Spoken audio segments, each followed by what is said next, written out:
Fala galera!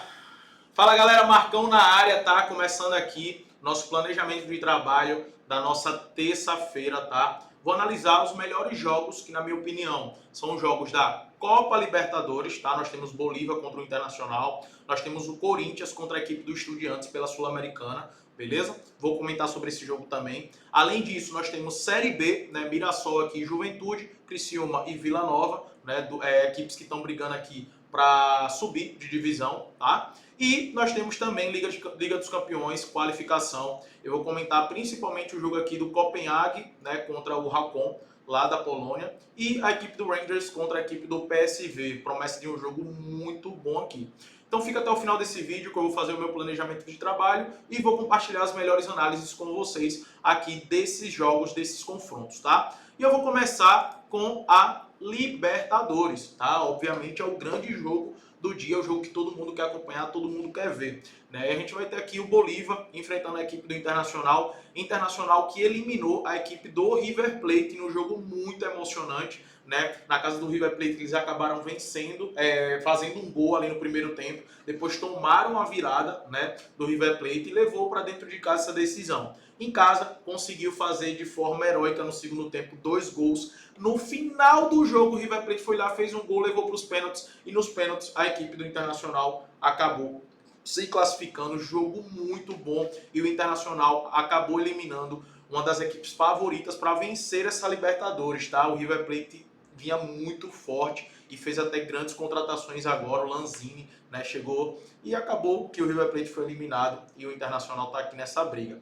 E a equipe do Bolívar eliminou também nos pênaltis a equipe do Atlético Paranaense, né? O Bolívar que venceu por 3-1 o Atlético Paranaense dentro de casa, foi lá para o estádio do Atlético Paranaense, né? Acabou tomando os 2-0, levou o jogo para os pênaltis e nos pênaltis acabou, né, sendo classificado aqui também no jogo. Muito emocionante que a Galeno perdendo aquele pênalti, mas a torcida aplaudiu, parabéns para o Atlético Paranaense. Bela torcida, belos jogos está fazendo, né, principalmente dentro de casa. Mas esse jogo aqui, galera, é na casa do Bolívar, né, e é o primeiro jogo. O Bolívar dentro de casa conta com o seu principal jogador, que é a altitude. Mano, é muito difícil jogar lá. A equipe do Bolívar dentro de casa vem numa sequência de vitórias altíssima, grandiosa. Só mostrando aqui para vocês verem a sequência da equipe do Bolívar, só para você ter ideia, ó, dentro de casa, tá? Ó, botar aqui dentro de casa. Olha essa sequência. Olha os últimos jogos do Bolívar dentro de casa. É absurdo, é absurdo. Trazendo para vocês também aqui alguns números dentro de casa da equipe do Bolívar, são mais de 10 vitórias consecutivas. 10 vitórias, tá? Na Libertadores eles venceram os 3 jogos dentro de casa. Venceu a equipe do Barcelona, tá, por 1-0, venceu a equipe do Cerro Porteño por 2-0 e venceu a equipe do Palmeiras por 3-1. Logo em seguida enfrentou o Atlético Paranaense e venceu também por 3-1. O que impressiona é a quantidade de vitórias e a quantidade de gols do Bolívar dentro de casa, né? O Bolívar dentro de casa, na maioria dos jogos, acontecem pelo menos 2 gols, tá? O acima de 1,5 aqui também é favorável. Eu não gosto de atuar no acima de 1,5, inclusive o único jogo que não foi acima de 1,5 do Bolívar dos últimos jogos foi justamente a vitória contra o Barcelona do Equador, né, por 1-0 pela Libertadores. Todos os outros jogos do Bolívar, nos últimos 10 jogos, aconteceu pelo menos 2 gols. Eu não gosto de atuar aqui no acima por ser quartas de finais de Libertadores. E eu acredito muito que esse cenário desse jogo vai ser um Internacional completamente fechado, né? O Internacional, se ele for para cima do Bolívar, eles vão tomar gols, né? E a gente sabe que aqui no Brasil a intensidade do Internacional cai muito no segundo tempo. No jogo contra o River Plate, o Internacional no primeiro tempo fez uma belíssima partida. No segundo tempo caiu muito de rendimento. Esse é um dos grandes problemas da equipe do Internacional, cair de rendimento no segundo tempo. Então eu vejo muito complicado o Internacional, se perder por um gol de diferença aqui, é um ótimo resultado, porque o Bolívar fora de casa é uma equipe muito fraca. Realmente o que destaca dessa equipe é o fator casa. É só isso. Então o empate para o Internacional aqui é um bom negócio. né? A derrota por até um gol de diferença é um bom negócio. O que não pode é perder por 2 gols, como aconteceu com o Atlético Paranaense, que acabou tomando 3 gols, tá? Ah, Marcos, o acima de 1,5 é bom? É uma ótima opção baseado no histórico do Bolívar, mas eu não gosto de atuar. Eu prefiro atuar no empate ao Bolívar, para mim é uma excelente opção, e eu gosto de atuar também no mercado de escanteios, tá? Favorável para o Bolívar. Eu acredito que o Bolívar faça aqui pelo menos 4 escanteios aí, 5 escanteios nesse jogo. Ah, Marcão, por que você está falando isso? Porque eu acredito justamente nesse cenário. Eu acredito no Internacional completamente recuado e o Bolívar martelando, martelando, martelando, e eles sempre buscam a bola aérea para o seu atacante Fernandes, né? Que é o artilheiro do time na Libertadores. É um grande jogador também, um artilheiro, como eu falei, do time, faz muitos gols e eles jogam muita bola aérea para ele. É um atacante já um pouco velho, mas é um atacante que gosta de fazer gols, tá?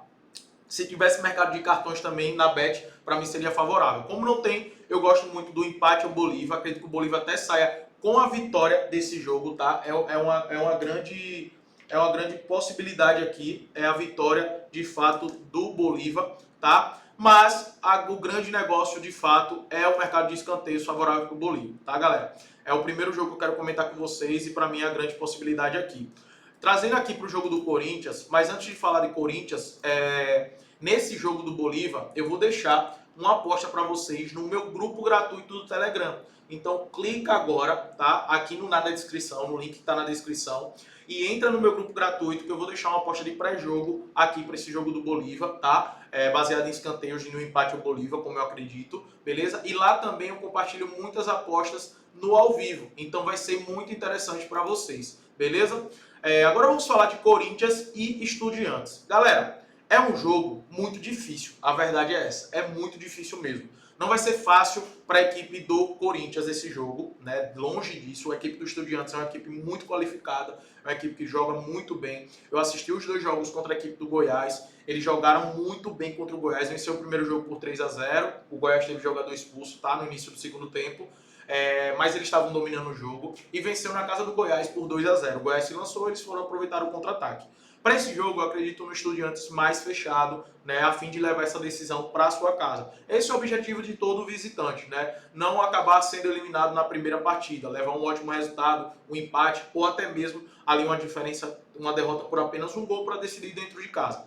O Corinthians foi eliminado do Brasileirão, ou da Copa do Brasil, né? E essa eliminação da Copa do Brasil fez com que o foco da equipe voltasse para o Brasileirão, principalmente, prioridade, mas não só o Brasileirão, que voltasse também para a Sul-Americana, até porque o calendário ficou mais tranquilo para a equipe do Corinthians. E o Corinthians tem grande possibilidade de levar essa Sul-Americana. É um dos melhores times da Sul-Americana, na minha opinião.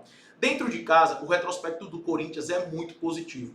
Já são mais de 10 jogos do Corinthians e o Corinthians não perde há mais de 10 jogos em casa. Nos últimos 5 jogos venceu todos. Venceu a equipe do América Mineiro, venceu a equipe do São Paulo, venceu a equipe do Vasco, venceu a equipe do New Old Boys e venceu a equipe do Curitiba, tá? Para esse jogo, o Corinthians vai ter à disposição o melhor time hoje disponível, né? Que é no ataque. O Wesley, que entrou agora, o Adson foi vendido, né? Também o Roger Guedes também foi vendido.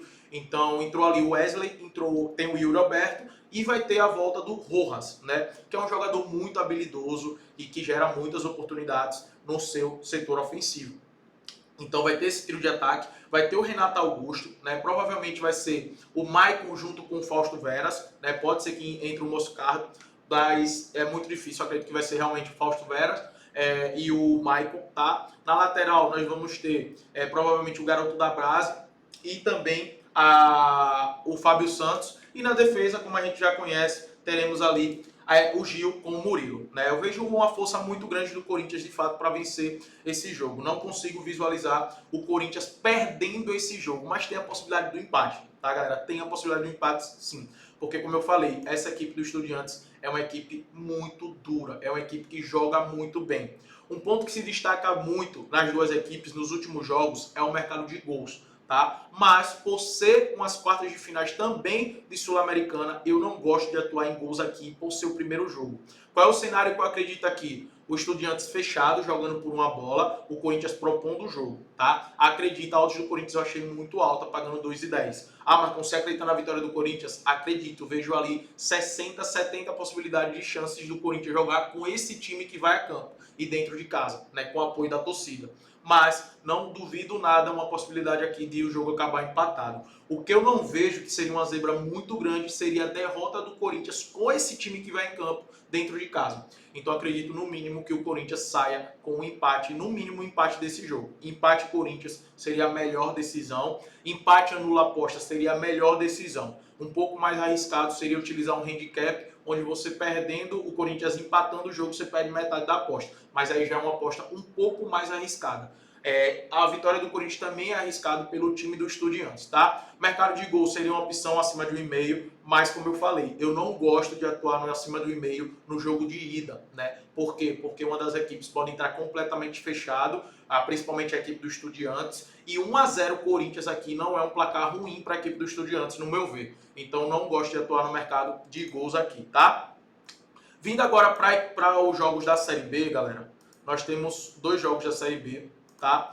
E na Série B eu não gosto de atuar em resultado, não gosto de atuar no empate, dupla hipótese, porque na Série B tem um padrão muito ruim para isso, né? O que eu gosto de atuar na Série B é o under em alguns jogos, como esse jogo aqui do Mirassol contra o Juventude, né? O under 4, eu acho muito interessante, não acredito que vai ter 4 gols nesse jogo, né? Não vejo, porque o Juventude é uma equipe muito limitada no setor ofensivo, é uma equipe que se defende bem, o Mirassol também é uma equipe que se defende bem, e ambos os times estão buscando ali para ver se consegue se classificar. E tanto que o over 2,5 tem 25% dos jogos, então é muito baixo, né? E a Série B tem uma tendência muito baixa também, 35% dos jogos de acontecer um over 2,5, né? Então são pouquíssimos jogos que acontecem. Então vejo 4 gols para mim já é algo assim, totalmente fora da curva. E gosto muito também aqui do mercado de escanteios, né? Principalmente para a equipe do Mirassol. Mirassol, velho, eles dentro de casa eles costumam propor mais o jogo e cruzar muitas bolas aéreas.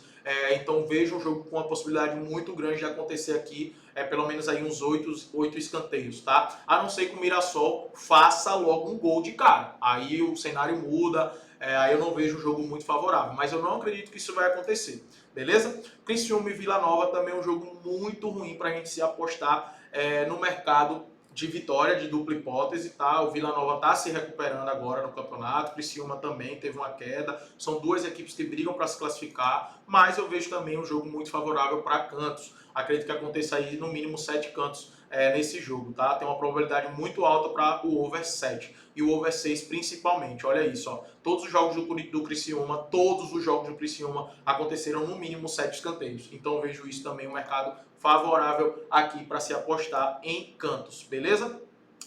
E trazendo, galera, para os jogos da Europa, né, da Champions League, eu falei sobre o jogo do Copenhague, sobre o jogo também do Rangers e PSV. E eu não gosto muito de atuar em pré-jogo no jogo de ida, como eu já falei para vocês anteriormente, até falando de Libertadores Sul-Americana, né? E principalmente nesses jogos aqui. Copenhague, e esse jogo do Copenhague é muito favorável para gols. Só que teve um jogo de ida do Copenhague, antes desse confronto, né, na fase passada contra o Sparta Praga, foi um jogo que terminou 0-0. Então, assim, cara, foi um jogo totalmente atípico, na minha opinião. O jogo de volta foi 2-2.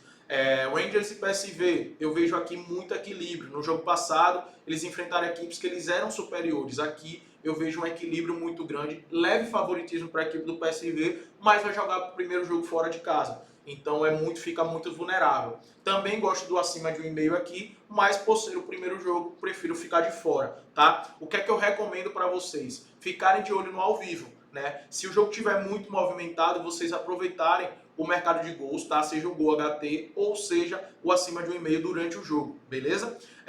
Então fica ligado no ao vivo, me escuta, velho, me escuta de verdade. Não faz aposta de pré-jogo aqui, fica ligado no ao vivo, tá? É a melhor opção para você, beleza? Melhor opção disparado. E não se esquece de você se inscrever aqui no canal, curte esse vídeo, se inscreve para que você receba todos os dias vídeos como esse de análises, tá? E lembrando que no Telegram eu deixei o link do meu grupo gratuito onde eu compartilho análise de pré-jogo e análise no ao vivo. E eu vou compartilhar análise de pré-jogo para essa terça-feira e também, se eu encontrar algumas oportunidades no ao vivo, vou estar compartilhando com vocês desses jogos aqui da Champions League, tá? De qualificação. Vamos para cima, que Deus abençoe nossa terça-feira, que seja uma terça-feira muito lucrativa.